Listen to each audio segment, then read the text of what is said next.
Hi, so I've been getting a lot of messages, text messages from friends, family, in regards to traveling under a budget with Jaylene. Jaylene's my daughter. This is her. Say hi. Hi. She's a little shy. All the messages that I've been receiving and text messages, and I've addressed a lot of questions, but it gets a lot of repetitive, and of course I don't mind helping, but I thought that maybe addressing to everybody at once, specifically creating a video would help out the most. So I made a little list, which I can go through to give you guys like tips and tricks on traveling under the budget and also traveling with a toddler. The first time Jaylene and I traveled was to Virginia, and she was about 4 years old. Now she's 6 years old, so we have a 2-year gap since when we started traveling, and we've been to a few places. And I have to say it was a learning experience traveling with her at 4 years old too, and wasn't easy. It was well worth it. So the first thing I wanted to talk about was plan ahead. If you get there and you start researching stuff or what to do, you're wasting valuable time, especially like I said, I'm doing this on a budget. So I'm only going for a limited amount of days, and those limited amount of days, I try to do as much as I can and just enjoy the location, the area, and things to do as much as I can. Also keep in mind that this is not a set schedule. I always pack more things or put more things in my agenda that we could actually do for their 5 days, because things happen. Things happen, and sometimes we can't go do this, or we're too tired to do this, but maybe we can do this other small thing. So another thing that we do once we're looking at the hotels, I always make sure to call the hotel and see if they accommodate early arrivals. You never know. Sometimes you get a flight that's cheaper. I said, again, budgeting. It's cheaper to arrive way earlier in the morning. If they don't, there's always another solution. So this check bag policy lets you check in your bags before you even check into the room. So when we've gotten there, we go ahead and leave our bags. I always have I take with me a little backpack that, things that essentially that we can use throughout the day. So always make sure to call to see if they have those accommodations. Sometimes for international calls, my phone doesn't necessarily cover that, so I use different online services that allow me to call internationally and communicate with them, and it just works out the same, so I don't have to one-up my phone plan and have to pay extra for them. Okay, another big major thing is always with your research, look for free things. There's always free things. For example, when Jaylene and I went to Virginia, we went to it was called Waller Mill Park. So Waller Mill Park was pretty much free. It's a park, and it was beyond beautiful. So this park was huge. I mean, enormous. Well, they had 2 hikes. One of the hikes was about, I would say 40 minutes. The other one was about 2 hours. Don't quote me on that. I don't remember. This was about 2 years ago. But the smaller hike, my daughter was 4, and she went through it with no problems. It was a breeze. There wasn't as many bugs. We did not take bug spray, but that's something later on that I realized you need bug spray.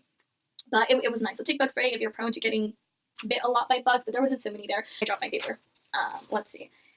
Okay, so now I'm just going to throw out tips and to book the hotels. I usually go to booking.com. To me, that's my go-to, because I just feel every time where I use these other main traveling sites, booking.com is always at the top of the list of them being the most economic, and I did make an account with them. So with them, every time I booked a hotel, they give you rewards back, and then once you get a certain amount of hotel bookings, they give you back free days to stay, which is absolutely great. When I do go with family or with friends, Airbnb is the perfect second option because it's very cheap.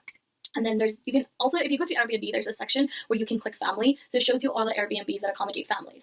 For flights, I typically go to kayak.com. I have found that to be the most economic and very easy to use. And I also feel it gives me the best deals. So I never stick to a certain airline. I don't have an account with a certain airline as of now, simply because all the locations that I've currently been with my daughter have all been through almost all the vast majority of airlines, simply because sometimes one has an offer or the other one has an offer. So I don't have a set one. So for me, having kayak.com is the most logical and convenient thing at the moment. When I was doing my research, which I'm I wouldn't have thought of that, is always take a picture of your passport. You never know what can happen. You can lose it. You can just toss it away on accident. It could get stolen. You never know. Also, before going to the airport check-in, how there's the online check-in, promise you want to do that. Especially having a toddler by your side or kids by your side, you don't want to wait in those mass lines. So having been checked in prior to actually going to the airport lets you cut that big line to the little, I already checked in line, let me just check in my bags. Okay, so packing. So before getting out of the house, I always make sure that I have a blanket for my daughter. She's 4, but let me tell you, those airplanes get cold. Really cold. So especially for long flights, having a blanket is a necessity. So I don't necessarily put it inside her carry-on bag just because it takes up space. You can take it in her hands, or, when the handle comes up, I just stuff it in between the handle. Works perfectly. And also a travel pillow is essential for kids. This one, let me show you guys, has been the most efficient for my daughter because it bends. So it perfectly works as a travel pillow. So it's stuffed animal pillow in one. Amazing. I actually found this one at a yard sale, so I don't know where to find them, but I'm sure Googling it would work just as well to find one of these. Waterproof bag, especially if you're going out to a location that includes the beach, which we've done a lot. I love the beach. My daughter loves the beach. I take a waterproof bag. I put my phone in here. I know there's phone cases that are waterproof, but I personally really like this one because besides having my phone in here, if I have cash, I can simply put in cash and I can put in my credit cards. And especially when we travel by ourselves, because if I leave our towels and blankets out by like the sand and my daughter and I go swimming, I have all the valuable things in here. One of my portable chargers, I got this one at Target. It was very cheap. I would say like $5. So here you can see it. That has the entrance, and you just charge this, connect it to the phone. Essential, so essential. And I usually take 2 of these just to be on the safe side, especially since I'm out the whole day. I don't want to end up with a dead phone. And I always take with me to the airport an empty water bottle. Like I said, my deal is to budget. In the airport, water is expensive, and you can't take water past TSA? You can't take water past TSA. You know that. They'll make you dump it out, even if you have a toddler. And if your child is like my baby, she's going to want to drink all the time. And I've done this where I've gone in, and as soon as we get through the airport, we're not even at the airplane yet where they could give us free water. It's like, Mom, I'm thirsty, and I find myself wanting like a $5 water bottle. So I learned I take an empty water bottle with me. They let me cross it to TSA. Once I get through crossing TSA, there's water fountains. I fill up my water bottle, and I have water bottle. Yeah, it's not Voss water, but my daughter's gonna live. She's not gonna die. And then once we get to our destination, when we're out touristing around and she gets thirsty, I have my water bottle, and I just fill it because most hotels have water filling stations, or they have complimentary like water things, and I fill up my water, and it's very small. But when you're traveling and you're wasting a lot of money, even like saving a few bucks here and there actually really does help. And they let you take things, food in your carry-on. So I take snacks, so I won't have to buy things at the airport or on the plane. They are crazy expensive. And my daughter gets hungry all the time. She's a toddler. She's hungry all the time. So always carrying snacks in my bag is so essential. When we're out traveling, if we're like in a touristy area, sometimes some things are very expensive and we're about to have like lunch, and we're going to have a nice expensive lunch, or pricey lunch, not too expensive. And she's like hungry a little minutes after, but she just kind of needs a little snack, and it's like, fine, I have snacks. I brought snacks with me. I always take with me a small backpack. So something like this. Obviously, if you have like smaller babies, it's going to be something bigger. But if you do have toddlers, I recommend this over a purse, simply because a purse, it's always on the side. You move around, it can fall in a backpack, put it over my shoulders. My hands are free for my daughter. My hands are free to take pictures. My hands are free to run after my daughter if I have to. And in the backpack, water and snacks, maybe a change of clothing if something can happen that day, you know? But I always have my backpack. If we buy things in the backpack, don't have all these things. Toddler, she's fallen asleep many times. Once she fell asleep in the middle of Times Square, and I had to sit down in like some chairs that they had off. She just slept. So it happens. Have you free hands? Essential. Very essential. Entertainment with me, same. I'll carry it in the backpack.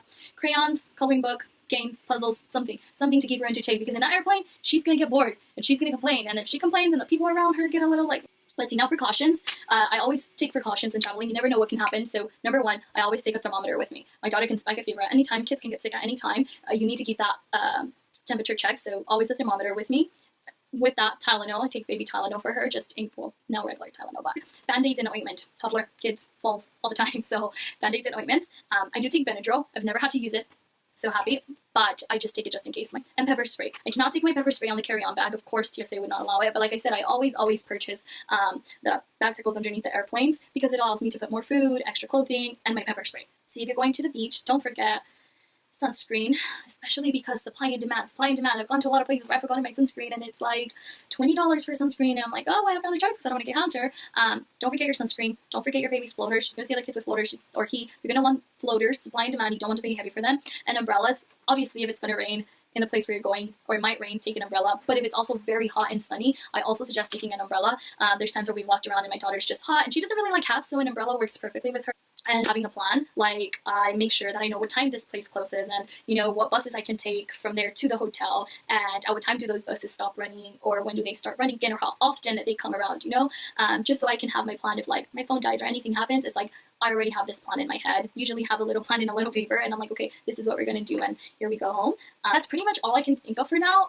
There's obviously a lot more of smaller details specifically to the locations that I've been, but if I explain all of them now, it'll be way too long of a video. So what I can do is I can do videos according to the places I've been to and how I managed to be there at such a low. But think about doing a future videos like specifically tailored to the locations we've been through.